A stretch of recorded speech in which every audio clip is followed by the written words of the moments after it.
Unicamp deve lançar ainda no mês de abril uma nova licitação para as obras dos pavilhões de artes do Instituto de Artes da Unicamp. Estudantes da Unicamp têm se manifestado pedindo uma solução para o problema. Nós vamos conversar sobre esse assunto com o reitor Antônio José de Almeida Meirelles, que está aqui conosco para o programa Conversa com o Reitor. Obrigada, professor. Bem-vindo mais uma vez. Obrigado, Patrícia. Obrigado, SEC, por essa nova oportunidade aqui. Então, a gente vai falar do Paviartes e além de outros temas. Antes, eu vou fazer uma introdução para contar um pouco do que aconteceu desde 2021, quando a Unicamp contratou a primeira empresa para a execução do projeto de manutenção e reforma do Paviartes. Em 2022, depois de sucessivos atrasos, a Unicamp precisou rescindir esse primeiro contrato com essa empresa.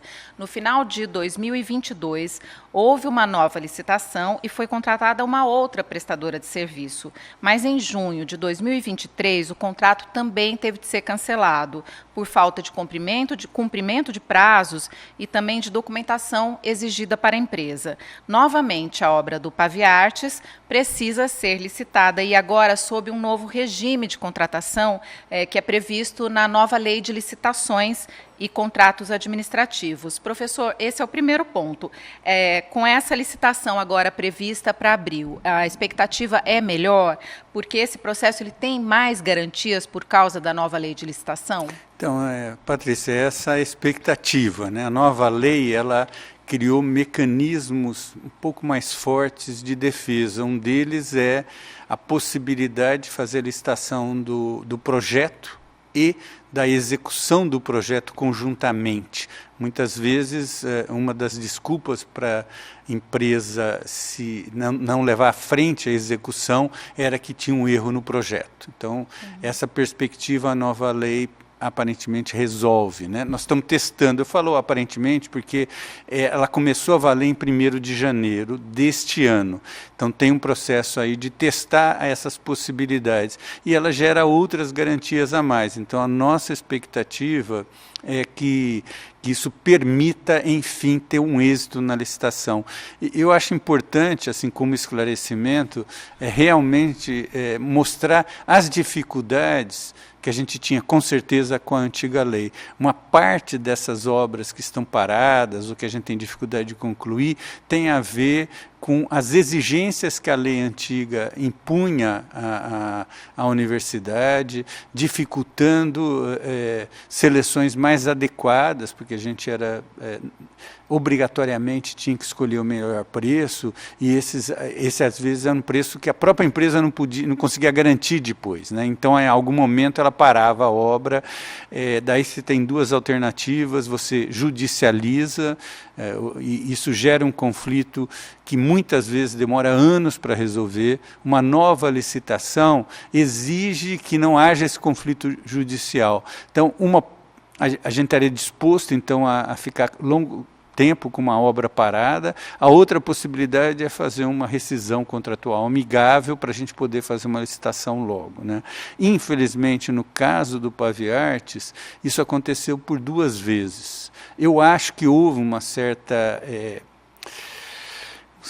equívoco na condução inicial do processo. A gente tomou posse como reitor em abril de 2021. Então, a licitação inicial já tinha ocorrido e ela deu errado, né, em termos de execução da obra já na nossa gestão, mas a licitação já estava em andamento antes da gente tomar posse. Eu acho que o erro foi não se preparar para essa situação que pode acontecer, já tinha acontecido em outras obras da Unicamp. Teria sido melhor não ter desmanchado o Paviartes antes de ter a obra do novo Paviartes realizada. Ao se fazer esse movimento de ter demolido parcela do Paviartes sem ter certeza que a nova obra estaria completa, se criou uma situação de dissolução muito difícil, né? Sim, porque agora é uma reivindicação dos estudantes, né, da falta de um espaço adequado para que eles possam ter aulas, né, principalmente aulas de dança e aulas de cênicas, né. Você sugeriu, né, e disse isso, por exemplo, na última reunião do Consul, que já foram feitas sugestões de 2 espaços alternativos, a Estação Guanabara e também o Instituto Cultural Pavão. Essas negociações com o Instituto de Artes, elas avançaram nesse sentido? Vai ser possível conseguir esse espaço alternativo? Então, nós tivemos uma conversa com o professor Fernando Hashimoto, diretor do IA, né, ontem, e para verificar as possibilidades mais objetivas de resolver. Dessa conversa, a conclusão que se tirou que o Instituto Pavão Cultural não seria adequado porque ele tem um porte pequeno para as necessidades que as aulas exigem. O CIS Guanabara é um local adequado em termos do espaço, mas ele é inadequado em torno do piso, né? O piso pode ser reformado, a gente tem recursos já. É bom deixar claro que é uma reforma de pequena monta, né? Então, a gente consegue bancar essa reforma com recursos que são mais facilmente utilizáveis, que são recursos extra-orçamentários, daquelas taxas que são administradas de convênios que a universidade realiza via FUNCAMP. Então, esses recursos extra-orçamentários, eles têm uma legislação de uso mais flexível, mais fácil, mais rápido, né, a gente fazer esse gasto. A estimativa é que uma reforma desse tipo exigiria cerca de 2 meses para adaptar o piso às necessidades de segurança que as pessoas das artes cênicas, artes visuais, artes vivas precisam para não correrem riscos que a gente sabe que podem ocorrer. Essa solução não é a solução ideal, né? Porque o CIS Guanabara é fora, distante, né? é fora de, ali perto da Barão de Itapura, próximo ao Instituto Agronômico, né? Uma região mais central ali de Campinas. Exige a movimentação dos alunos. Então, o que nós nos comprometemos nessa reunião e, de certa forma, foi uma negociação com a direção do IA, né, que pode dar certo. Nós colocaremos transporte, né? Há uma preocupação dos alunos com a possibilidade da alimentação e, de fato, lá eles estão longe do campus, não têm acesso ao restaurante.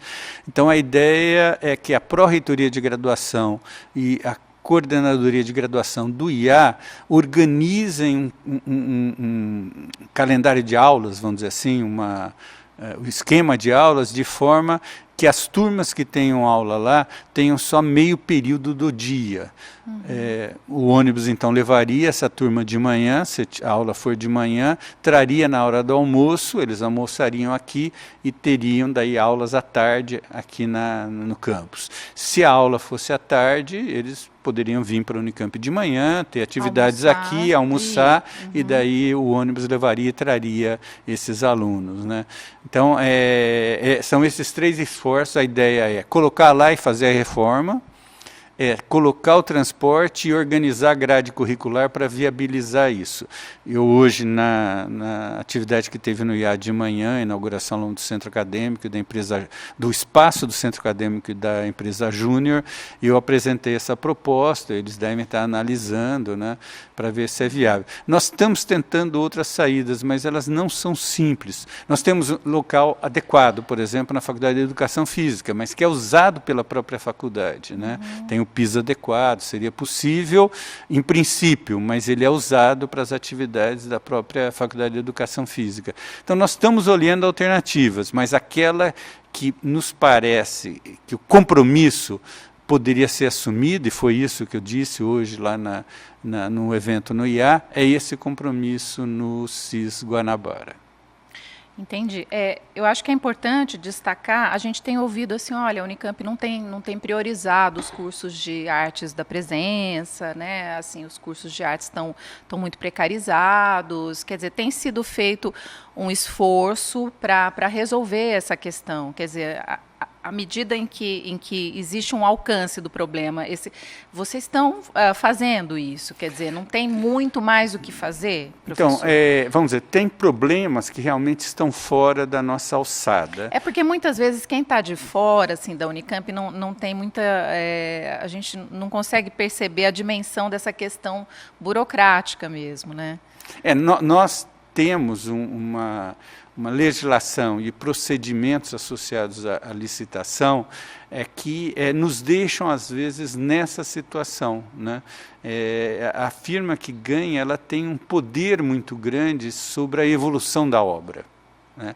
E como ela, de alguma forma, para ganhar, ela tem que oferecer o menor preço, muitas vezes isso é uma contradição com a própria execução da obra, porque ela consegue iniciar, mas não consegue bancar a continuidade da obra. Ou não consegue nem iniciar, né? Nem que foi iniciar, o caso da segunda empresa. Porque, né? eventualmente, só para dar um exemplo, ela pode ganhar mais de uma obra e depois ter fôlego só para realizar algumas e não todas, e daí ela acaba desistindo daquela que lhe parece menos vantajosa. A gente teve esse problema em Limeira, né? Nós temos dificuldade com o curso de ciência de esportes, que não tem o ginásio, a gente alocou recursos para construir esse ginásio, são recursos imensos,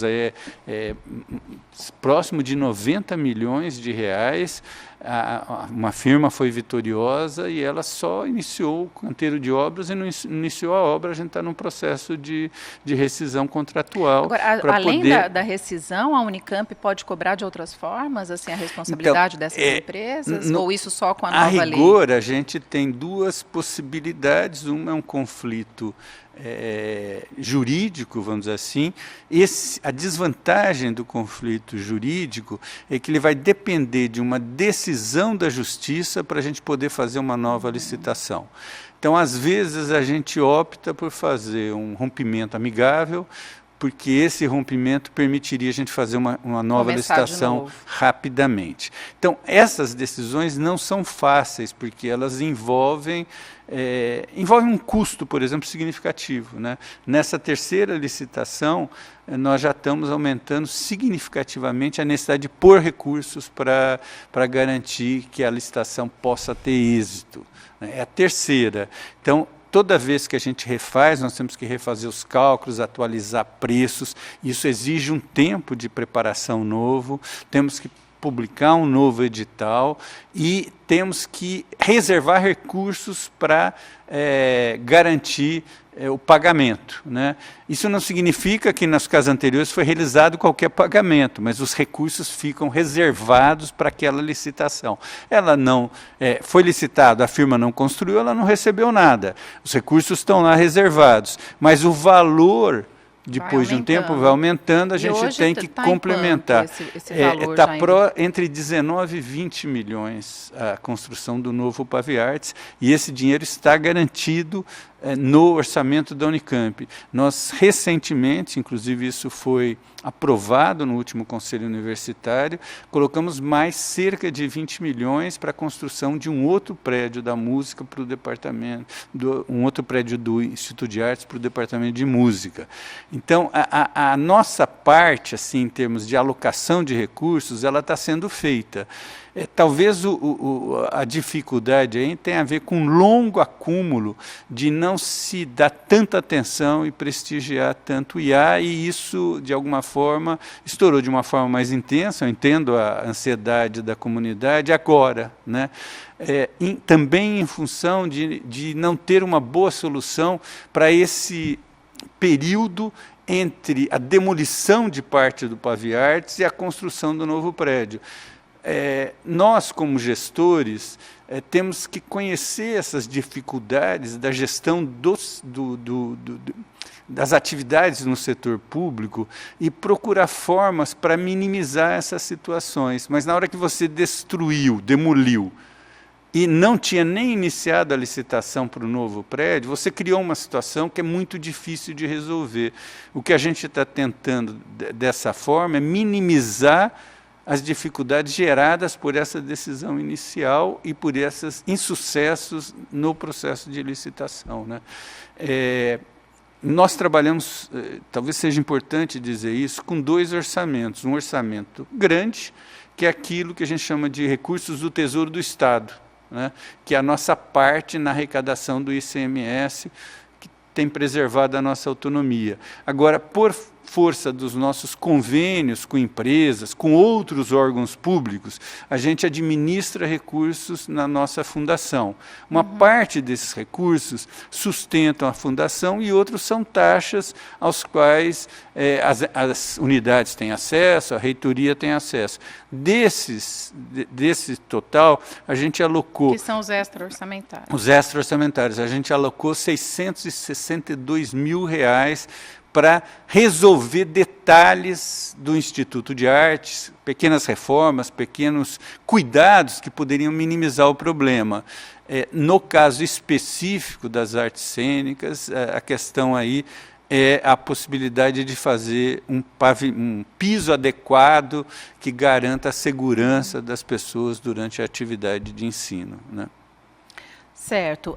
Se correr tudo bem, professor, é possível falar em algum prazo, se a licitação sair mesmo, conseguir colocar essa licitação agora em abril, e tudo correr bem, é possível ou é muito difícil? Então, eu acho que a gente poderia prever algo numa faixa de 2 anos, né? 2 anos, eu digo, a partir da licitação e do evento, da começar a construção. A gente tem atualmente 2 bons exemplos de obras que estão andando, né? Uma é o prédio novo do Cutuca, dentro do espaço lá do Cutuca, e outro é um prédio que existia só em termos de esqueleto, na verdade ele tinha a estrutura externa aproximadamente construída, que é o prédio de clínicas da Faculdade Odonto de Piracicaba. Se não me engano, são cerca de 90 consultórios dentro desse prédio.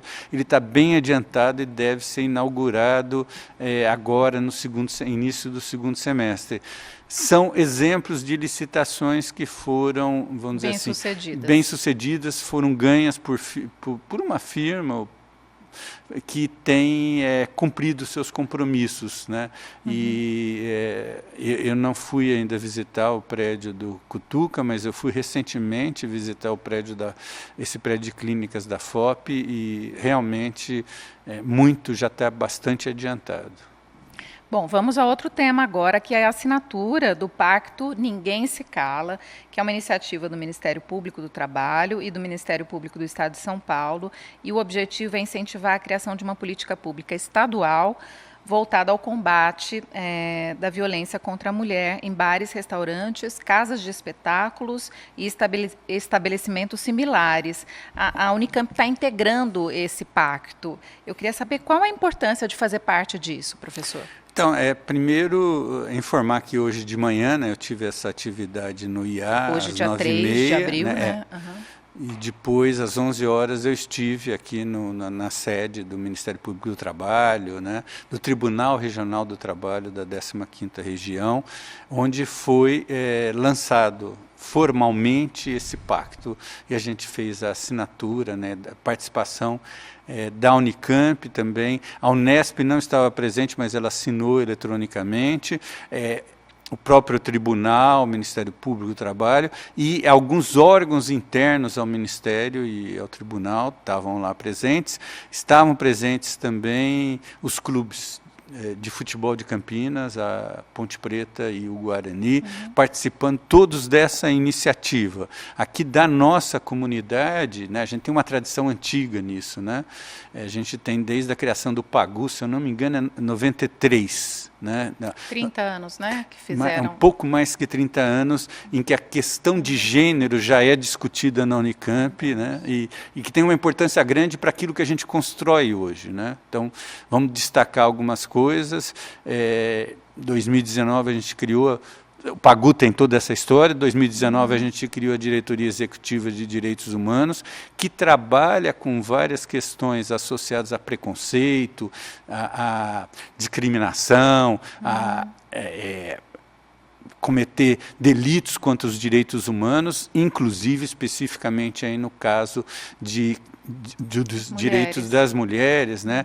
Então, toda essa questão que é discutida na universidade, a gente tem o serviço de apoio à violência sexual, né? As pessoas que são vítimas de violência sexual, serviço, tem toda essa estrutura de apoio psicológico e pedagógico, e psiquiátrico também, toda essa coisa que envolve as pessoas que de alguma forma foram expostas a essa violência.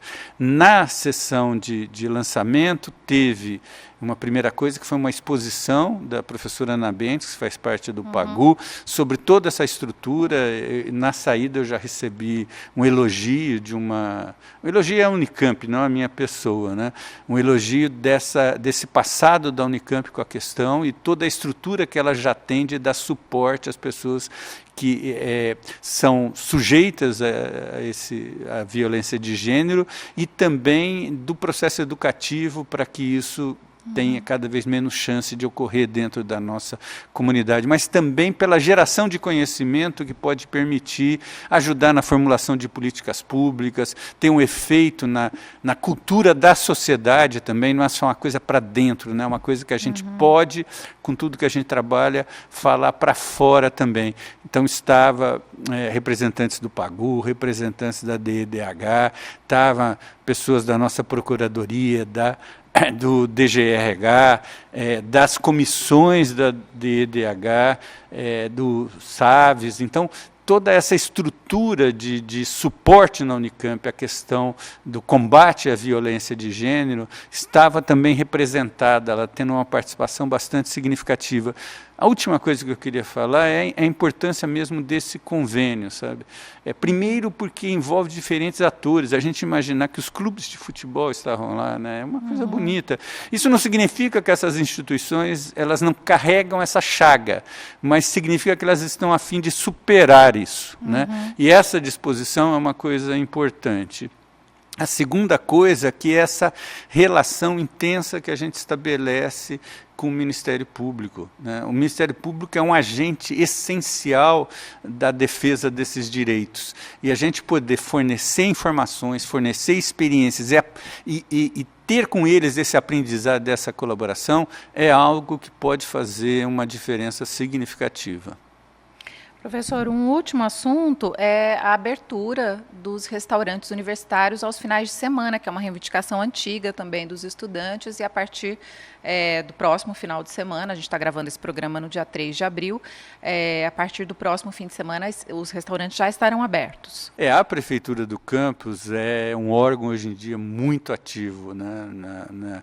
Na Unicamp, está sempre fazendo reformas, fizemos aí no início do ano passado toda a reforma de asfaltamento, temos inaugurado um monte de novas cantinas, recuperando um pouco os espaços de vivência, as feiras têm funcionado, né? E diante dessa reivindicação estudantil, que de fato é antiga e que foi colocado na pauta de novo no movimento estudantil, na greve que teve o semestre passado, né? Acabou resultando numa negociação positiva. A reitoria aí conduzida, principalmente a pró-reitoria de graduação, né, que conduziu bastante as negociações, considerou uma reivindicação justa. Hoje a gente tem uma participação muito significativa de estudantes que não são de Campinas, de estudantes de escolas públicas, de cotistas, de estudantes que precisam de um apoio financeiro para estudar, e a gente considera isso essencial. Quer dizer, nosso desafio hoje não é só a inclusão, é a permanência também. E o restaurante aos fins de semana é parte dessa compreensão nossa que a política de permanência tem que ser fortalecida. Então, foi uma reivindicação, o resultado da luta dos estudantes, mas que a gente foi sensível a ela, né? O que nós estamos fazendo para isso? Nós temos que ampliar a nossa equipe de nutricionistas, porque essa equipe é essencial para fiscalizar essa ampliação, né? É uma ampliação vinculada aos fins de semana, menos refeições, mas que a gente tem que zelar pela qualidade, né? São 400 cafés, 1.000 almoços e 600 jantares nesse primeiro momento. E acho que, se eu não me engano, uma equipe de nutricionistas vai ser ampliada em talvez algo próximo a 6 novas pessoas contratadas. Eu posso estar errando um pouco o número, depois mas a gente corrige esses números. É um número expressivo para tomar conta, né? Tá. Para tomar conta, para fiscalizar. Tem outros objetivos também, melhorar os processos de limpeza interna e tudo isso, que é um pacote, mas que tem aí, na questão das refeições ao fim de semana, uma das importâncias maiores, por realmente acreditar que isso vai colaborar com uma melhor vida dos estudantes que ficam aos fins de semana e que têm vulnerabilidade, né? Tá bom. Professor, muito obrigada pela participação de hoje. Obrigado, Patrícia. Obrigada. Espero que tenha esclarecido aí os pontos. Bom, e para você que nos acompanhou também, muito obrigada. A gente fica por aqui e eu te vejo no próximo Conversa com o Reitor. Até mais.